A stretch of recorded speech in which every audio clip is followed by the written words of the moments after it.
Action figures are great! Welcome to the newest edition of TNInews with your host, JC.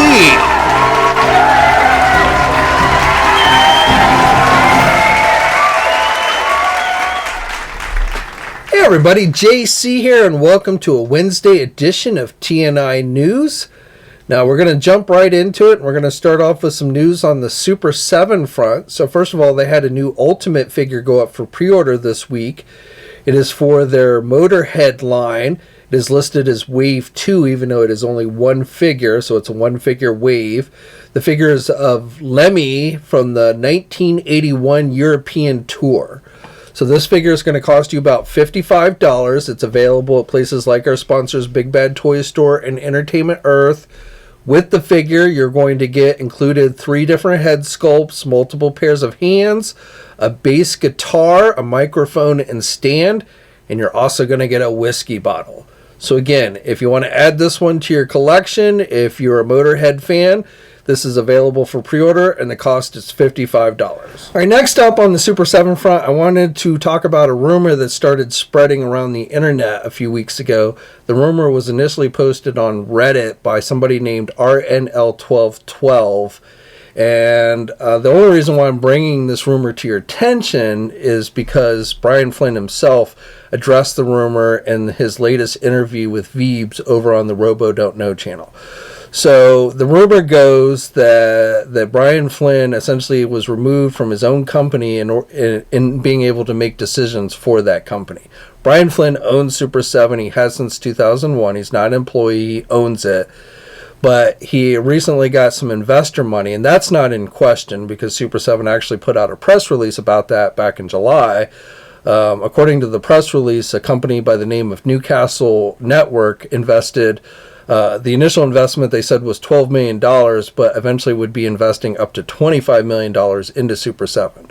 So that part of the post made on Reddit is 100% true. Though I will say the guy said $37 million. In fact, he had overinflated the number a bit because, again, according to the press release, it was up to $25 million. Not that that's anything to sneeze at.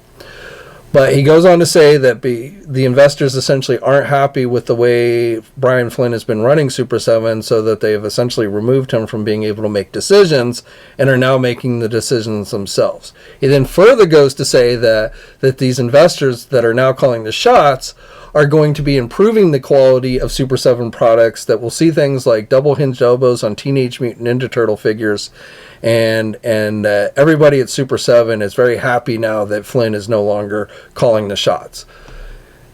The response from Bryan Flynn, which again was made just this week in his recent interview with Veebs on the Robo Don't Know channel, goes as follows.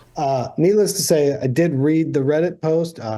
Once again, everyone, if you haven't learned this from being an adult, please do not believe what you read on the internet.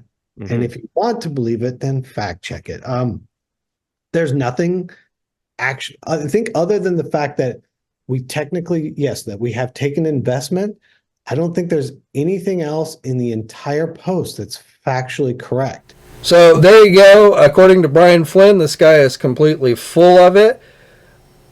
I can't read Bryan Flynn's mind, so, I can't sit here and say, oh, he's telling the truth 100%. I don't know who this RNL guy is. I don't know what his motives are. But just based on what I know from the industry, how generally investors work, that type of thing, I'm going to probably side more with Bryan Flynn here, in my own opinion, that he's probably more telling the truth than this RNL guy. Mainly because, first of all, I don't know if it's a miscommunication, if he heard from his secret sources incorrectly, but the idea that an investor might exert some control within a company that they've just dumped $25 million into, I don't think it's that far-fetched. I don't think it's that uncommon. I don't think it's like major breaking news. I don't think it's going to change anything drastically within Super7. But again, if you want to get technical, when Bryan Flynn accepted this huge amount of investor money from these investors, did he also give up some control of his own company? I think that is very possible. but to the point where these investors, after only a few months, have removed him from making any decisions from his own company. Obviously this company saw something, some real potential in Super 7. Otherwise, they wouldn't have invested $25 million into Super 7. Now, I can't tell you what that is. Just knowing what I know about the industry itself and how small it is, if I was an investor, I probably wouldn't invest $25 million in any small toy company like that. But that's just me. I'm not an expert on an investor. I don't have $25 million to invest in a company. So it's kind of immaterial what I think in regards to that. But again, the fact that Bryan might have lost some control in his company, I don't think is A, major breaking news, and B, that far-fetched. But again, after only a few months, that an investor would be removing Bryan Flynn from actually making decisions within his own company, I do think that is very far-fetched. Generally, again, investor, they're going to want their money back at some point and then some. But generally, several years, they're not expecting an immediate return. So, I seriously doubt they're going to, even if there are signs of problems, and keep in mind that I think all toy companies right now are experiencing problems, okay? That's just across the board. A few years ago, everything was gangbusters. People were buying tons and tons of product, and everybody was, doing quite well. They started overproducing stuff, and then COVID ended, the pandemic ended, everyone went back to their normal lives. They reduced what they were buying. Then on top of that, we got hit with inflation. Prices started going up. People started buying less.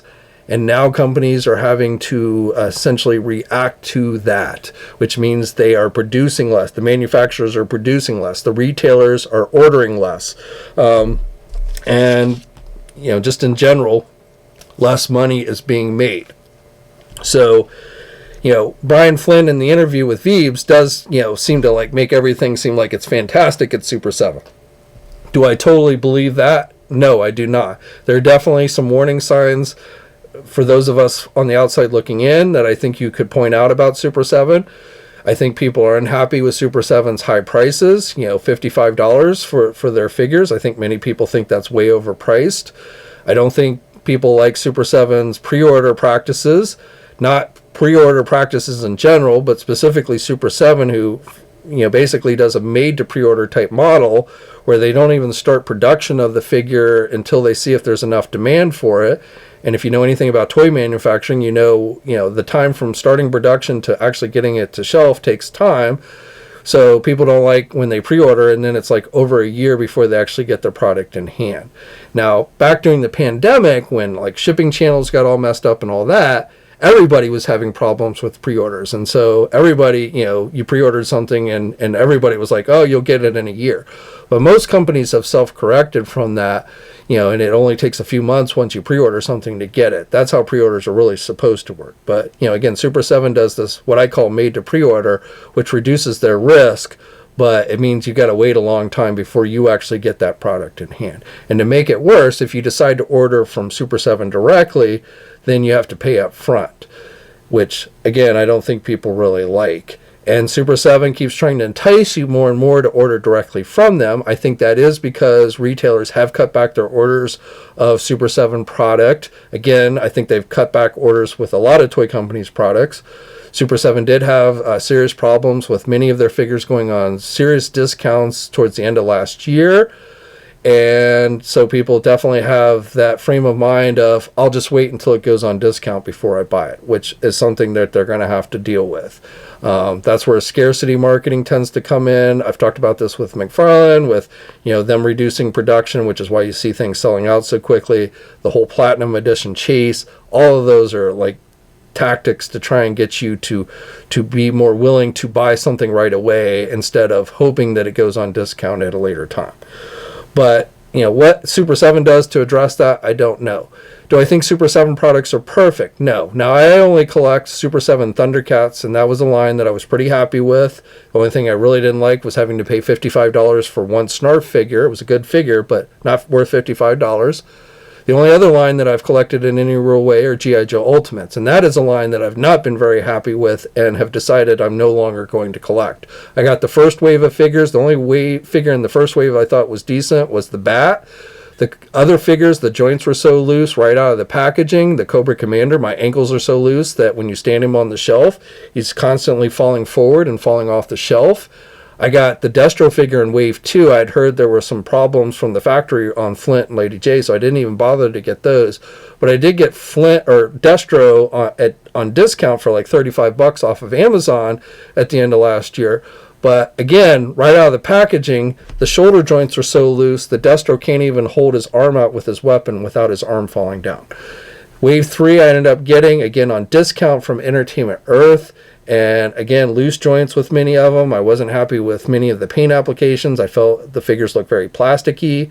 Articulation in general is not very good on those Ultimates, especially when you compare them to the less expensive G.I. Joe classified figures. So again, for me, G.I. Joe Ultimates is a line I don't plan on really buying anymore. I can't really speak to other lines like Simpsons, which of course they have lost the Simpson license and Disney license in general, so I'm sure that wasn't great. We saw the Ultimates Wave 6 for G.I. Joe get canceled, which to me is not surprising. You know, repaints of figures that were just released, all female figures. You know, not surprising to me that there wasn't huge high demand for those figures. But, you know, they canceled that wave. So there are definitely warning signs of that, you know, not everything is quite as rosy as maybe Flynn portrays it as. But, I mean, you can't be surprised by that. You know, you're not going to come out and say, oh, yeah, we're having serious problems in our company. But do I think he's being removed as the main decision maker in the company? Again, I can't tell you definitively. I can just tell you what he is telling us. But I tend to think that he's probably still the primary decision maker within his own company. Whether they fix their problems or not, I do not know. You know, whether the investor is going to get their money back or not, I don't know.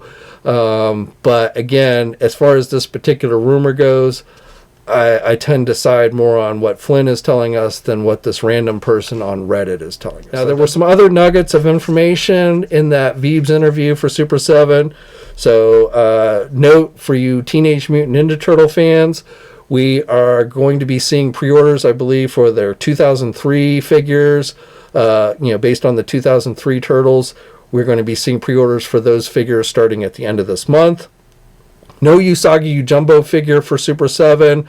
At one point, they were talking about doing Usagi Jumbo, but I believe NECA essentially cock-blocked him on that. That was my impression. He didn't specifically say NECA, but he said another company was doing Usagi, and therefore they didn't want the competition. So no Usagi Jumbo from Super 7 in the foreseeable future. Supposedly there's some type of Hasbro announcement coming soon. They're going to be doing another Hasbro line. There's been rumors in the past of them doing mass figures, so I don't know if that's what that's in regards to, but I guess we'll find out soon. And then finally, for Thundercats, originally there was going to be some big Thundercats announcement. I don't know if like another crowdsourcing item or something that was going to be made at San Diego Comic-Con this year.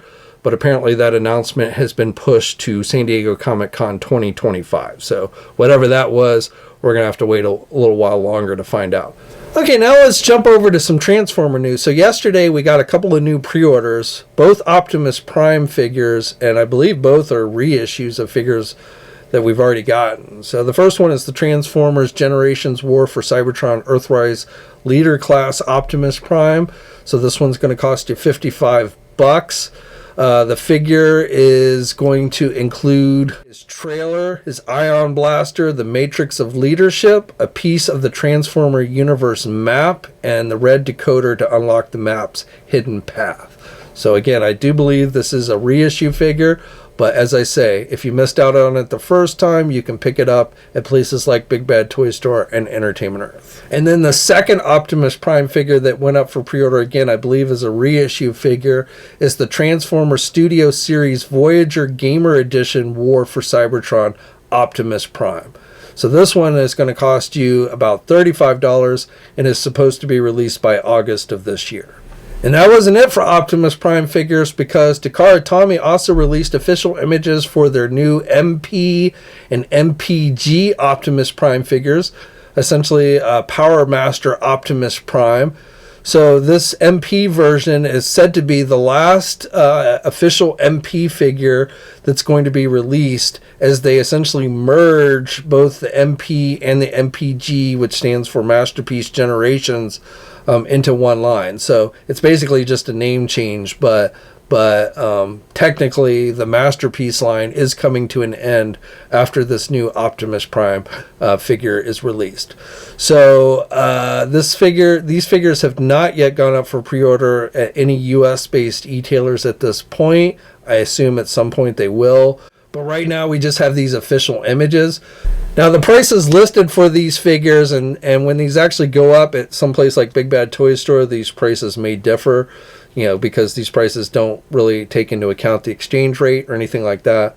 But the MPG version is being listed. It's the pricier of the two. It's being listed at $259, and then the MP version is a little less expensive, coming in at $120. Now again, when these actually go up for pre-order at US-based retailers, those prices will probably differ some, but there you go. And these are supposed to be released by the end of this year, December timeframe. All right, now let's jump into some Marvel Legend news. So from Hasbro, that 2-pack I talked about on Monday, the Hasbro Pulse exclusive Marvel Legends Classic Wasp and 6-inch Giant Man figure that will go nicely with your HasLab Giant Man if you decided to back that one. That went up for pre-order yesterday. Again, it is a Hasbro Pulse exclusive. The cost of it is $50, and last time I checked, it was still available. Mark your calendars for April 15th, because Hasbro will be holding another one of their Fanstream events with the Marvel Legend brand team starting at 11 a.m. Eastern Time on their YouTube channel. So again, April 15th, next week, we will have full coverage of everything revealed over on Marvelous News as it happens. So if you can't catch the live stream or whatever, or you don't want to watch a video, again, we'll have all the information and images and stuff of everything revealed on Marvelous News. But like I say, next week on the 15th at 11 a.m., we're going to be getting some more Marvel Legend reveals. And then finally for Marvel, we've got another one of those Marvel fighting armor figures from Sen-Ti-Nel, the overseas company. So this time we're getting Sam Wilson as Captain America. This line takes basically Marvel characters and puts them in Iron Man type armor outfits that match up with their normal outfits essentially. So this time we're getting Sam Wilson as Captain America, and I gotta say, based on these images, this figure looks pretty cool. These figures stand a little over 6 inches tall. The cost of Sam Wilson here is going to be about $100. You can get it for pre-order at places like Big Bad Toy Store and Entertainment Earth. It's supposed to be released in July of this year. The figure is going to come with Captain America's shield, the classic shield, not like the new Falcon cap shield. We're going to get a pair of wings, which are removable on the figure and have some articulation. We're getting Redbird and then a figure stand as well. So, if you're into this line, if you're into armorized type Marvel characters, this is one that you might want to check out. And as I said, it is available for pre-order now. Just a quick update on the NECA Target Haul-A-Thon event. So it kicks off this coming Friday, at least the online portion. Physical stores have already been getting stuff, many of which have already been cleaned out. But online, things kick off this coming Friday, which is the 12th. That I already told you. The new piece of information that I have for you is that the event will last until Friday, May 10th. So every Friday between this coming Friday and Friday, May 10th, you can expect new NECA pre-orders to go up on the Target website at 9 a.m. Eastern Time. We'll find out earlier that day what is actually going up for that day on the Target website. Target usually announces it around 3 a.m. in the morning Eastern Time, which I don't necessarily expect you to be up at 3 in the morning to see what's going up for pre-order. But just know, if you want to wake up that morning, that Friday morning, to see what's going up for pre-order, assuming you wake up before 9 a.m., you can check TNI to see what's going up that day.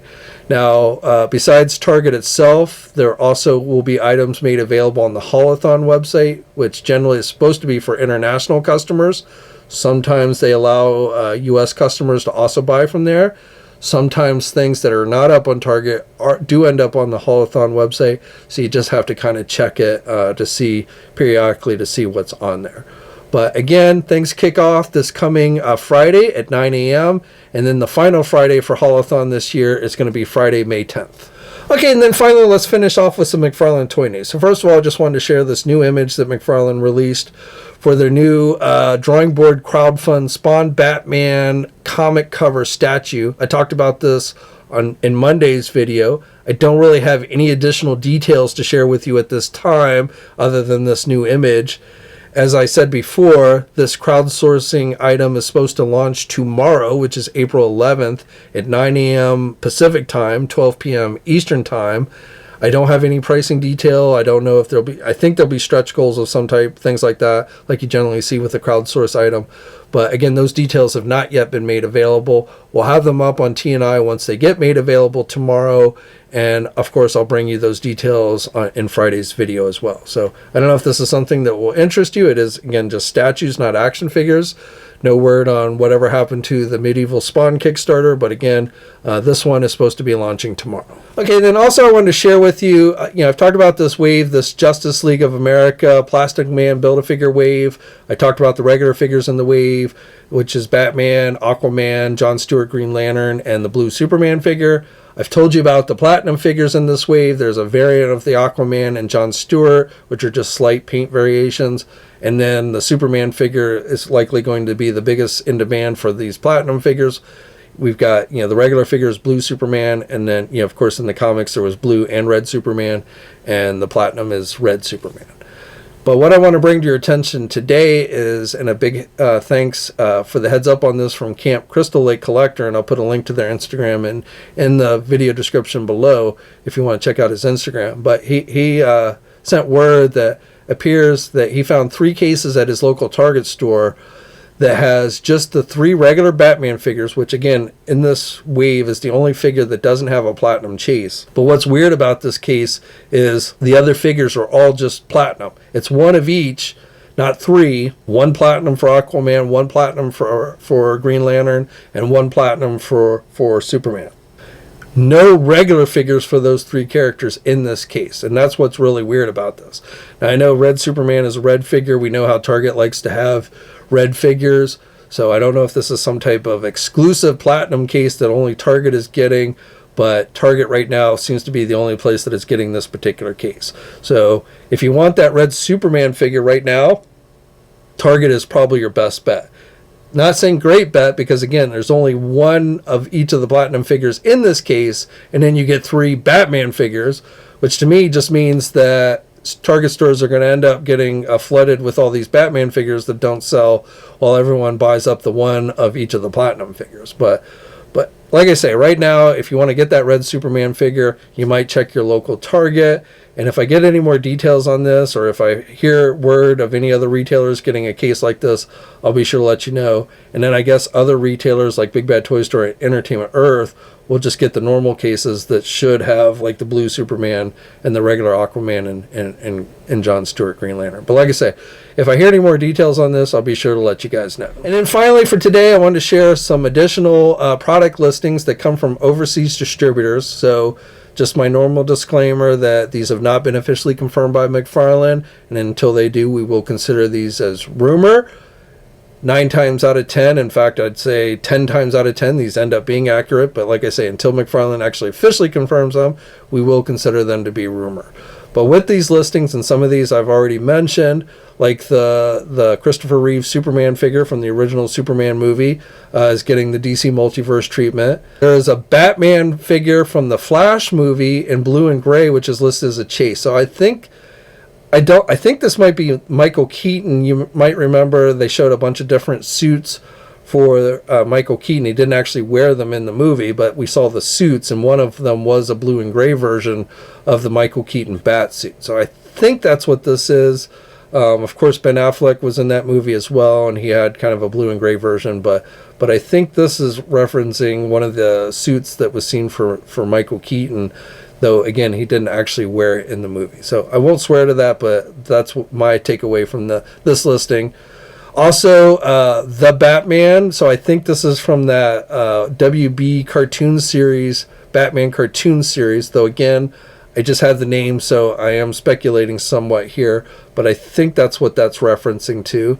We're getting a Megafig 2-pack with Rookie from Batman Endgame and Mr. Bloom, and this is a gold label San Diego Comic-Con exclusive, so I don't know if this will be available at any retailers. It might just be available at San Diego, I'm not sure. DC Multiverse Wonder Woman classic black and white accent. So this is a variant of that classic Wonder Woman figure. This is again is a gold label figure, so it'll be some type of store exclusive. For the collector edition line, we're getting Agent Liberty, Clock King, Ragman, and Red Hood from Detective Comics. I think that might be in reference to the original Joker Red Hood, not the Jason Todd Red Hood. So again, it just had the name, so I'm speculating here.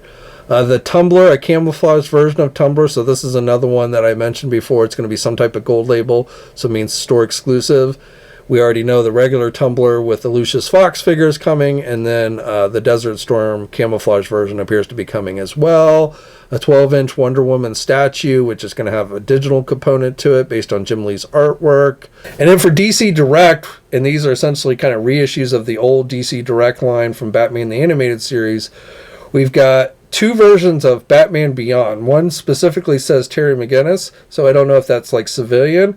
And then the second one just says Batman Beyond, so maybe in his outfit. Now, DC Direct did do Batman Beyond back in the day in that Batman Animated Series style, so that's probably one of them. The Terry McGinnis one, I'm not sure. Both of these look like are going to be released as San Diego Comic-Con exclusives. And then, again, as I talked about previously, looks like we're going to get a reissue of the Batman Animated Series Batmobile. And then finally, a new Game of Thrones dragon figure and some new Warhammer 40k figures as well popped up in these listings. So, like I say, not officially confirmed by McFarlane at this time, but pretty good bet that these will be coming some point this year. Okay, so that's all I have for you guys today. As always, I'd love to hear your thoughts on everything I talked about down in the comments section below. Like this video if you're so inclined. If you want to help support the channel, please think about becoming a channel member, an action figure enthusiast channel member, and there is a link in the video description with details on how you can do that. Subscribe to the channel if you're new and hit that bell notification so you're alerted every time I upload a new video. As always, guys, stay safe out there, and until next time, I'll catch you later. Thanks for watching today's video. Now, if you're new to the channel, please think about hitting that subscribe button. Also, hit the bell notification so you're alerted every time I upload a new video. For all the latest action figure news, be sure to head over to ToyNewsEye.com, MarvelousNews.com, JediInsider.com, and TFormers.com. And remember, action figures are great,